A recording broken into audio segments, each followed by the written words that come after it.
ሰላም ቤተሰቦቼ እንዴት ናችሁ? ዛሬም እንደተለመደው አሪፍ ፊልም ይዤላችሁ መጥቻለሁ። ቻናላችንን እስካሁን ሰብስክራይብ ያላደረጋችሁ ቻናላችንን ሰብስክራይብ በማድረግ ቤተሰብ ሁኑ። ፊልሙንም ላይክ ማድረግ እንዳይረሳ። ሾን የምትባል ሴት በየቀኑ ታገባና በነጋታው ትፈታለች። በዚህ መንገድም ድንግልናዋን ጠብቃ ብዙ የጋብቻ ቀለበቶችን ሰብስባለች። ይህ ሁሉ የሆነው ለየት ባለ ስራዋ ነው። ሾን የውል ሚስት ናት። ማለትም ትዳራቸውን ለቤተሰብና ለጓደኞች ለማሳየት የሚፈልጉ ነገር ግን በእውነት ማግባት የማይፈልጉ ወንዶችን ለጊዜው ሚስት ትሆናቸዋለች።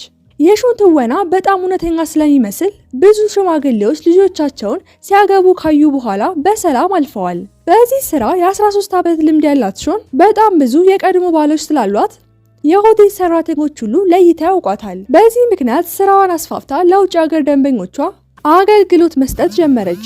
የሾንን አገልግሎት ለማግኘት በመጀመሪያ የደንበኛውን ፍላጎት ለመረዳት የርቀት ቃለ ምልልስ ይካሄዳል። ከዚያም ሾን በከፍተኛ የተዋናይነት ችሎታዋ ደንበኛዋን ሙሉ በሙሉ ታስደስታለች። አንድ ቀን ሾን የአንድ ሰውዬ ጓደኞችን ለማስደመም የሁለት እጮኛ ሚስት ሆና እየተጫወተች ሳለ ትወናዋ በጣም እውነተኛ ከመሆኑ የተነሳ ሁሉም ሰው በመገረም አፍጥጦ ቀረ። ሾን ጥብቅ ህጎች አሏት። ማግባት ብቻ እንጂ ለማንም ስሜት አይኖራትም። ህይወቷም በጣም ስራ የበዛበት ስለሆነ እውነተኛ ህይወቷን የምትኖረው እሁድ ብቻ ነው። አንድ ቀን ሾን ጂሆ የተባለ ከእሷ ጋር ምግብ ብቻ መመገብ የሚፈልግ ሚስጥራዊ ደንበኛ አገኘች። ጂሆ በጣም ቆንጆ የሆነ የምግብ አዋቂ ሼፍ ቢሆንም ብዙም አያወራም። በ5 ዓመት ውስጥ ሁለቱ የተለዋወጡት 50 አረፍተ ነገሮችን ብቻ ነበር። ሾን ውሏን ጨርሳ እሱ ጋር ያላትን ግንኙነት ለማቆም አስባ ነበር። ነገር ግን የፍቺውን ጉዳይ ልታነሳ ስትል ጂሆ ምንም አይነት ስሜት ሳያሳይ ቀደም ብሎ ስለ ፍቺው ጉዳይ አነሳ። ሁኔታው ሾንን ስላናደዳት የቀሩትን 27 የውል ቀናት ስታጠናቅቅ ጂሆን በፍቅሯ እንዲወድቅ ለማድረግ ወስና የሚያምር ቀይ ቀሚስ ለብሳ አብራው ዕቃ ስታጥብ ድንገተኛ ንክኪዎች ተፈጠሩ። እናም ያን ተጠቅማ የፍቅር ስሜት ለመፍጠር ሞከረች። ሆኖም ጂሆ ምግብ ከመስጠት ይልቅ የፕላስቲክ መጠጫ ሰጣትና ግራ አጋባት። ሾን ድብርቷን በአልኮል አስረሳችና የተደበቁ ችሎታዎቿን ማሳየት ጀመረች። መንጠላጠል፣ ባሌትና ዘፈን መስፈን ጀመረች። ረዳቷ ሻይ ከጂሆ እውነተኛ ፍቅር እንደያዛት ተረዳ። እናም ዘቅዝቆ ምኝታ ቤቷ ወሰዳት። በመጨረሻው ቀን ሾን ሊፍት ውስጥ ኮንግ ሃየን የተባለ ታዋቂ ሰው አገኘች። ሃየን ሾንን ሲያያት ደነገጠ። ምክንያቱም እሷ ከ13 ዓመት በፊት ከተዘጋጀው ትዳር ያመለጠች የመጀመሪያ ፍቅሩ ነበረች። ሃየን ድመቱን በሾን የድሮ ስም ጂሚ ብሎ ሰይሞት ነበር። ሾንን በህፃንነቷ ሊያሳድጓት ወስደዋት አሳዳጊዋም ብዙ ቢሊዮን ዶላር የሚያገኙ የንግድ ትዳሮችን ማግኘት እንድትችል በከፍተኛ ማህበረሰብ መስፈርቶች መሰረት ሴቶችን ታሰለጥን ነበር። እናም ከልጅነቷ ጀምሮ ሾን በቢላና ሹካ እንዴት መመገብ እንዳለባት ተማረች። እንዲሁም በጥርሶቿ መሃል ብዕር ይዛ በቀን ለ6 ሰዓታት ያህል መናገር ትለማመድ ነበር። ሾን በሌሊት እያጠናች እንኳን እንቅልፍ ከወሰዳትና እናቷ ካየቻት ወዲያውኑ ተነስታ መልሳ ታነባለች። አንዳንድ ጊዜ ሾን ታለቅስና እናቷን ትጠራ ነበር። ነገር ግን እናቷ ይህ ተልዕኮ እንደሆነና ስሜቶቿን ወደ ጎን መተው እንዳለባት ትነግራታለች። ሾን ምንም የማትረባ መሳሪያ ሆና እንደምትጠቀምባትም ይሰማት ነበር። እናም ከዓመታት በኋላ እናቷ አንድ ትልቅ ነጋዴ እንድታገባ ስትወስዳት ሾን ሰውየው ላይ መጠጡና ምግቡን ደፍታ የእናቷን ጥረት አበላሸች። እናትየውም በሁኔታው ተበሳጭታ ከእሷ ጋር ያላትን ግንኙነት አቋረጠች። ሆኖም ሾን ለ13 ዓመታት ስላሳደገቻት እናቷን አሁንም ታከብራታለች። የእናቷን ዕዳ ለመክፈል ሾን 13 ዓመታትን ሰርታ በሚሊዮኖች የሚቆጠር ገንዘብ ወደ እናቷ አካውንት ልካለች። አንድ ቀን ምሽት ላይ ሃየን ከህንፃው መተላለፊያ ክፍል እንግዳ የሆነ ድምፅ ሰማ። ሲወጣም ጂሆ የቢላ ጥቃቶችን ሲለማመድ አይቶ በድንጋጤ ስልኩን ጣለው። ጂሆም አፍጥጦበት ሄደ። ሃየን ወደ ታች ሲወርድም በቅርብ የተገደለች ሴት ፎቶ አገኘ። እናም ቤቱ ገብቶ ለፖሊስ ማሳወቅ እንዳለበት እያሰበ ሌሊቱን ሙሉ እንቅልፍ በአይኑ ሳይዞር አሳለፈ። በዚያን ጊዜ ሾን ተመለሰች። ሃየንም አስቆማትና በትክክል ባልሽ ጂሆ ማን ነው ብሎ ጠየቃት።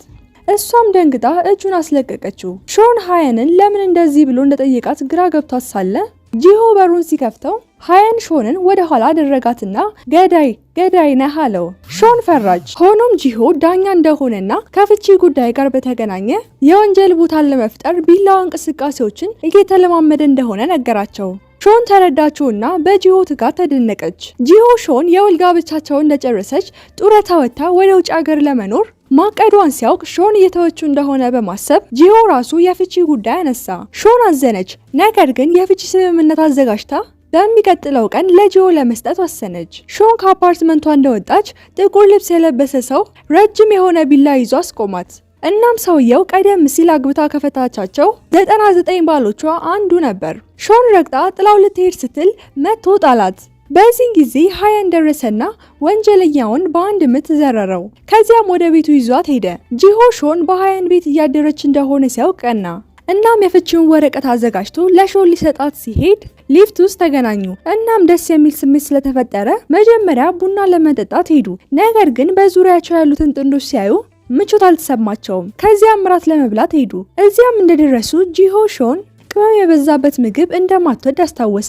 ሾንም ጂሆ ቃሪያ እንደማይወድ ታውቃለች። ነገር ግን ነገሮች በጥሩ ሁኔታ አልሄዱም። እናም ሾን ወጥታ ሄደች። በሚቀጥለው ቀን ሾን የፍቺውን ስምምነት ያለበትን ኤንቨሎፑን ስትከፍተው ውስጡ የምትወደው የኮንሰርት ትኬት አገኘች። ጂሆ በአጋጣሚ ያስገባው ትኬት ነበር። ሾን ጂሆ በድብቅ እንዳልሄድ ፈልጎ ያደረገው ነገር ነው ብላ አሰበች። ጂሆ በአለቃው ፊት መናገር ይጨንቀዋል። አለቃውም ሲጮህበት ሾን ጣልቃ ገብታ ሁኔታውን ተቆጣጠረችው። ጂሆ ሁልጊዜ ከሰዎች ይርቃል። የስራ ባልደረቦቹ ከሱ መራቅ ይመርጣሉ። ሾን ሁኔታውን ተረድታ የጂሆን ገጽታ ለማሻሻል አሰበች። እናም ጂሆ ጥሩ ሰው መሆኑን ለማሳየት የጂሆን አለቃ ከሚስቱ ጋር እራት ጋበዘቻቸው። እየተመገቡም ሳለ አለቃው ጂሆ ለራሱ ሰርግ እንኳን ሰው አይጋብዝም፣ ማንንም የማይጋብዝ አይናፋር ሰው መሆኑን ተረዳ። ሾን ሁኔታውን በብልህነት ተቆጣጠረችና ጂሆን ደገፈችው። የሾን ማችሜከር ካበላሸች በኋላ የሾን አሳዳጊ እናት ከቤቷ ተባረረች። ከዚያም በትንሽ የኪራይ ክፍል ውስጥ የአካራዋን ጭቅጭቅ ችላ እየኖረች ሳለ አንድ ቀን ጃንግ ጂን የተባለ ኃይለኛ የንግድ ቡድን ወራሽ አገኛትና ያለውን ኔትወርክ ተጠቅሞ ሊረዳት እንደሚፈልግ ነገራት። ሆኖም ብዙም ሳይቆይ ስራውን ከጨረሰ በኋላ ከዳት።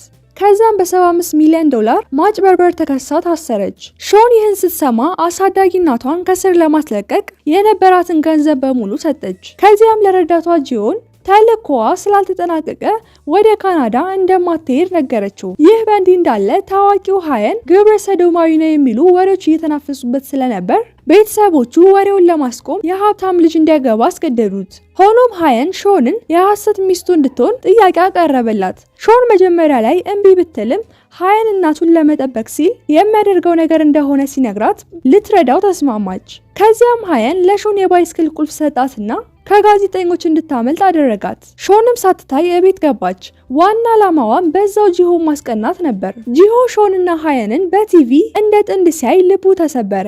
ሾንም እሱን ያገባችው ለብር ብቻ እንደሆነ አሰበ። ሾን ብዙም ሳትቆይ የጂሆን እውነተኛ ስሜት ተረዳች። ከዛም ከሃየን ጋር ያላትን የሐሰት የጋብቻ ውል አቋርጣ ወደ እሱ እንደምትመለስ ነገረችው። ግን ጂሆ ስለተጎዳ ሊቀበላት አልፈለገም። ሾን ጂሆን ከልቡ የሚወዳት ከሆነ ለሱ ስትል ሁሉንም ነገር እንደምትተዋው ገለጸችለት። ሁለቱም ሳያውቁት በዚህ ጋብቻ ውል በደንብ እንደተቀራረቡ ገልጻለት ሄደች። ሾን በድጋሚ ጂሆን ለማየት 30 ደቂቃ ሙሉ በሩ ላይ ከቆመች በኋላ የማንኳኳት ድፍረቱን አታ ወደ ቤቷ ሄደች። ጂሆን ከውጪ በር ላይ ሰው ያለ መስሎ ስለተሰማው በሩን ከፈተ፣ ግን ማንም የለም። ልቡን ባዶነት ተሰማው። ማታም ሄዶ የስነ ልቦና ባለሙያ አገኘና ከሷ ጋም የተወሰነ ጊዜ ካሳለፈ በኋላ በስተመጨረሻ ሾንን እንደሚያፈቅራት ገባው። ሾን ለቴክስቶቹ ምላሽ ካልሰጠች ይደብረው ነበር። ቀጠሮም ስትሰርዝ ያዝን ነበር። ስለዚህ ይሄ ሁሉ እሷን የማፍቀር ምልክት መሆኑን ተረዳ። በቀጣዩ ቀን ጂሆ በቀጥታ ሾን ቤት ሂዶ ይቅርታ ጠየቃትና የጋብቻ ውላቸውን እንዲያድሱ ሀሳብ አቀረበ። ነገር ግን ሾን ተናዳበት ስለነበር እሷን ለማስደሰት ሲል የስራ ልብስና ጫማውን ሳይቀይር ከእሷ ጋር አብሮ ተራራ መውጣት ጀመረ። ይህን ስታይ ሾን አሳዘናትና ይቅርታ አደረገችለት። አሁን ከመቼውም በላይ ነገሮች ተወሳስበዋል። ምክንያቱም ሾን የሁለቱም ሚስት ናት። ከዛ አንድ ሀሳብ አመጣች። ሾን ሰኞ፣ ሮብና አርብ የጂሆ ሚስት ትሆናለች። ማክሰኞ፣ ቅዳሜና ሐሙስ ደግሞ የሃየን ሚስት እንደምትሆን ነገረቻቸው። ጂሆ አርብ አለቃውና የስራ ባልደረቦቹ እሷን ለማግኘት እንደሚመጡ ነገራት። እናም ቢሮ ውስጥ ከባልደረቦቹ ጋር ለመግባባት ብቸኛው እድል እንደሆነ ነገራት። ሾንም በሀሳቡ ተስማምታ ፓርቲ ለማዘጋጀት ወሰነች። ከጂሆም ጋር ፎቶ ቤት ሄደው ብዙ የጥንዶች ፎቶዎችን ተነሱ። ወደ ቤት ሲመለሱ ጂሆ በሾን ውበት ተማርኮ ወደ እሷ ተጠጋ። እሷም ጂሆ ትክክለኛ ወንድ እየሆነ እንደሆነ ተሰማት። ሾን ክፍሉን በሚገርም ሁኔታ በአበቦች አስጌጠች። ከዛም ታዋቂ ሼፎችን ጠርታ ምግብ በማሰራት ሁሉንም አስደመመቻቸው። የጂሆ የስራ ባልደረቦች የትዳር ህይወቱን አደነቁ። ሾን ሁሉንም ለማሳመን መጠጥ የመጠጣት ሀሳብ አቀረበች። ታዲያ ሁሉም ተስማምተው አንዳንድ ሲሉ ሰከሩ።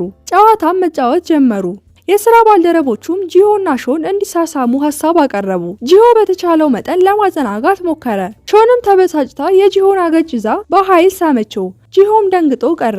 በቀጣዩ ቀንም ሾን ስካሯ አለቀቃት። ግን ከሃዩን ጋር ጊዜ ለማሳለፍ ውጪ ላይ ተቀምጣለች። ጂሆም ያያቸውና ይናደዳል። ከዛም የሃዩን ቤት ሂዶ ክርክር ውስጥ ገቡ። ሃዩን ቅዳሜ ስለሆነ ሾን የኔ ናት አለው። ከዛ ግን ጂሆ ተናዶ ስለነበር ሾንን ይዟት ሄደ። ሾን ትናንት ምሽት ላይ ምን እንደተፈጠረ ስለማታስታውስ ጂሆን ለመጠየቅ ወሰነች። የትናንቱ መሳሳም ማስመሰል ሊሆን ይችላል ብሎ ደበረውና ሾንን ከቤቷ አስወጣት። እሷም ጂሆ ለምን እንደተናደደ ግራ ገብቷታል። ጂሆም ስሜቱን ለመግለጽ ሁልጊዜ ደካማ እንደሆነ ያውቃል። ሆኖም ወደ ቁም ሳጥኑ ሲሄድ ሾን የሰጠችውን ልብሶች ሳይ ልቡ ቀለጠ። በነጋታውም ጂሆ ሾን የሰጠችውን ከረባት ለብሶ ወደ ቢሮ ሄደ።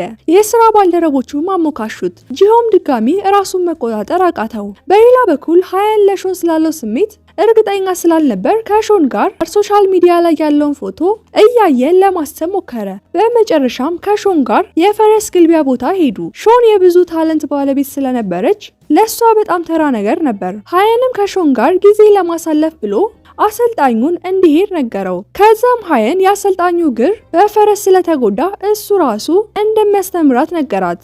በፈረስ ግልቢያ ጊዜያቸውም ሃያን ሾንን ይበልጥ ወደዳት። ጂሆ ሃያን ላይፍ ላይ ገብቶ ሾን ስለሰጠችው ከረባት ሲያወራ በጣም ቀና።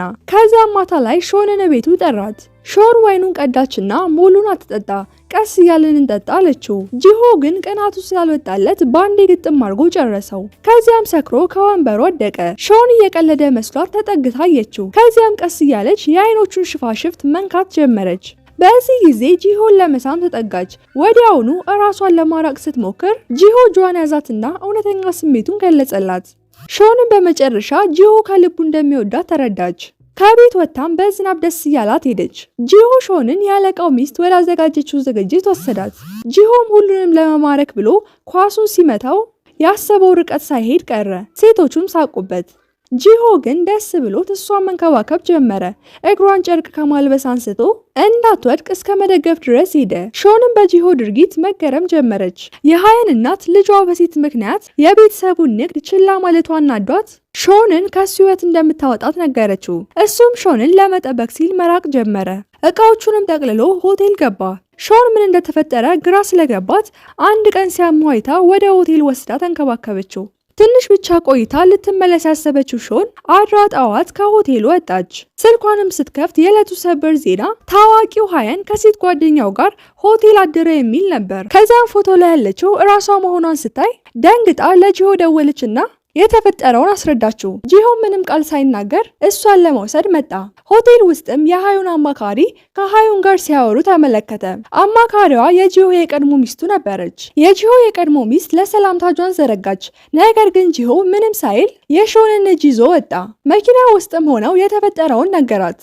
ከ7 ዓመት በፊት ከሚስቱ ጋር እንደተፋታና በመካከላችን ምንም ነገር የለም አለ። ሾንም አመነችው፣ ግን ውስጧ ተጎድቷል። ጂሆም ቤት ላድርስሽ አላት። ሾን ግን ለተወሰነ ጊዜ ብቻዬን መሆን ፈልጋለሁ አለችው። ጂሆም ወደ ቤቱ ሄዶ የስነ ልቦና ባለሙያው ጋር ደወለ። ስለ ድሮ ህይወቱም ነገራት። ከልጅነቱ ጀምሮ ያውቃት የነበረችው የቀድሞ ሚስቱ ከተጋቡ በኋላ በመሃላቸው መራራቅ ተፈጠረ። ጂሆ በአንድ ወቅት የግብር ጠበቃ ቢሆንም የዳኝነት ፈተና ተፈትኖ ዳኛ ሆነ። ከ10 ዓመት ከባድ ስራ በኋላ በድብቅ ትልቅ ቤት ገዛ። ይህን ደስታ ግን ከሚስቱ ጋር ሊያካፍል ሲሄድ የቀድሞ ሚስቱን ከአለቃዋ ጋር ድብቅ የፍቅር ግንኙነት እንዳላቸው ተመለከተ። ከዚህ ክደት በኋላ ጂሆ በፍቅር ተስፋ ቆርጦ ነበር። ሆኖም ሾን ወደ ህይወቱ ስትገባ ልቡ እንደገና መምታት ጀመረ። ሾን ለጂሆ ለኔ የምትነግረኝ ነገር ካለ እንገናኝ ትለዋለች። ሾን ከታች እየጠበቀችው ሳለ ጥቁር ልብስና ሄልሜት ያደረገ ሰው አየች። ከዛ ግን ሄልሜቱ ሲያወልቅ ሃዩን መሆኑን ተረዳች። ሃዩንም ሾን ማዘኗን አይቶ ወክ እንዲያደርጉ ሀሳብ አቀረበላትና ከዛ ጥሩ ፎቶዎች እንድታነሳ ካሜራውን አንገቷ ላይ አደረገላት። ካሜራው በሾን ረጅም ጸጉር ምክንያት ገመዱ ከጸጉሯ ጋር ተያያዘ። ጂሆ ይህንን ሲያይ ከሩቅ መጥቶ በአየር ላይ ሃዩንን በእግሩ መጥቶ ጣለው። ከዚያም ጂሆ በስካር መንፈስ ሃዩን ላይ ወጥቶ ሄልሜቱን መታውና ወደቀ። ከዛም ሾንና ሃዩን እሱን ለመሸከም ብለው ሃዩን ጓደኛውን ጠራው። እስከሚመጣም ጥበቃ ሁለቱ ወሬ ጀመሩ። ሾን ንፋሳማውን አየር አይኗን ጨፍና ስታዳምጥ ሃዩን አጋጣሚውን ተጠቅሞ ሳማት። ይህን ጊዜ ጂሆ እንደ ድንገት አይኑን ሲገልጥ አያቸው። ነገር ግን ህልም መስሎት ነበር። በሚቀጥለውም ቀን ጠዋት ላይ ሊፍት ውስጥ ተገናኙ።